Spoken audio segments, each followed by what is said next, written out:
Ескерту үшін ессіз қылмысқа барды. Астанада жас жігіт 4 бірдей туысын пышақтап тастады. Оқиға таңға жуық болған. Кей деректерге сәйкес ол көз ілместен түні бойы әлде бір ойынға телміріпті. Жақындарының жатып ұйықта деген сөзін көтере алмай, барлығын өлтіруге тырысқан.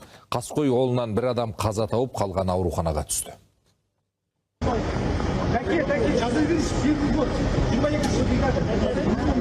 Шырт ұйқыда жатқан жұрт 18 қаңтардың құла таңында полицейлердің дабыры мен жедел жәрдем дабылынан оянды. Өлісіне тірісіне белгісіз, әйтеуір көпшілік көп қабатты үйден бірнеше адамды кезек-кезек шығарып, көлікке тиегенін көрген. Кейін есіктердің тарс-тұрс дыбысы естіліпті. Участковый келді, есік тоқылдатты, көмек сұрады, ер адам болса көмектессе деп.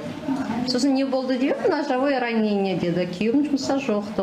Сосын балам жылап кетті, мен үйге кірдім. Прокуршының бәрін ұрып шықты. Сөйтсе 21 жастағы азамат 4 туысын пәтердің ішінде пышақтап тастапты. Бейресми деректерге сүйенсек, жәбірленушілер 1974-1964 жылғы апалы сіңілі мен балалары. Ал қаскөй үлкен бауырларының ұлы көрінеді. Түні бойы телефоннан әлдебір ойын ойнаған. Жақындары дереу доғарып ұйықтауын өтініпті. Сол-ақ екен жас жігіт ашуға мініп, суық қаруға жүгірген. Сорғалаған қанның іздерімен мына мөрден ақ пәтердің ар жағында қандай сұмдық қылмыс жасалғанын түсінуге болады. Көршілердің айтуынша бұл баспананы 3 әйел мен 2 азамат жалдап тұрған. Барлығы бір әулеттің мүшелері көрінеді. Шамамен 3 ай бұрын көшіп келіпті. Айналадағылармен қатты араласпаған, бірақ ешбір әбес қылық байқамадық дейді тұрғындар. Үлкен 2 кісі, әйел адам и бір кішкентай қыз, 18-17 примерно сол. Ер адамдар, олар түнде келеді, кетеді, сондықтан білген жоқ. Но основном замечал, есіктер постоянно ашық тұрады. 10 жыл болды тұрып атқанмын. Осындай жағдайды енді бірінші рет көріп тұрмыз.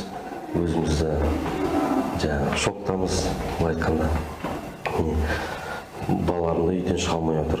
Туыс інісінің қолынан 20 жерден пышақталған 28 жастағы жігіт тіл тартпай кетіпті. Қалған 3 әйел азамат қазір ауруханада жатыр. Қаскөй оларды да оңдырмапты. Мойны мен бетіне дейін қару сілтеген. 3 жәбірленуші де бізге ауыр халде жеткізілді. Бәрі бірнеше жерден пышақталған. Мойын, бет, кеуде, арқаларының сау тамтығы жоқ. Дереу ота жасалды. Қазір жағдайлары анағұрлым жақсарды. Орташа ауыр деңгейде. Жанжалға жай ғана ескерту себеп болғанын полицейлер де растады. Қазір күдікті қолға түсіп, тергеу басталған. Күдікті ұсталынып, уақытша ұстау изоляторына қамалды. Адам өлтіру фактісі бойынша қылмыстық іс қозғалды. Алдын ала мәліметтер бойынша жанжалдың пайда болуына күдіктіге өзінің туыстары жасалған ескерту себеп болды. Қазіргі уақытта толық анықтау жұмыстары жүргізілуде. Кей деректерге сәйкес күдіктінің мұндай қылмысқа баруы кездейсоқ емес. Тепсе темір үзетін жігіт еш жерде жұмыс істемеген, үнемі атыс шабыс ойындармен әуестенген көрінеді. Сондықтан психикасында ауытқу болуы да мүмкін. Анық-қанығын тергеу мен сараптама нәтижесі көрсетеді. Айзада Оразалы, Еуразия 1 арнасы.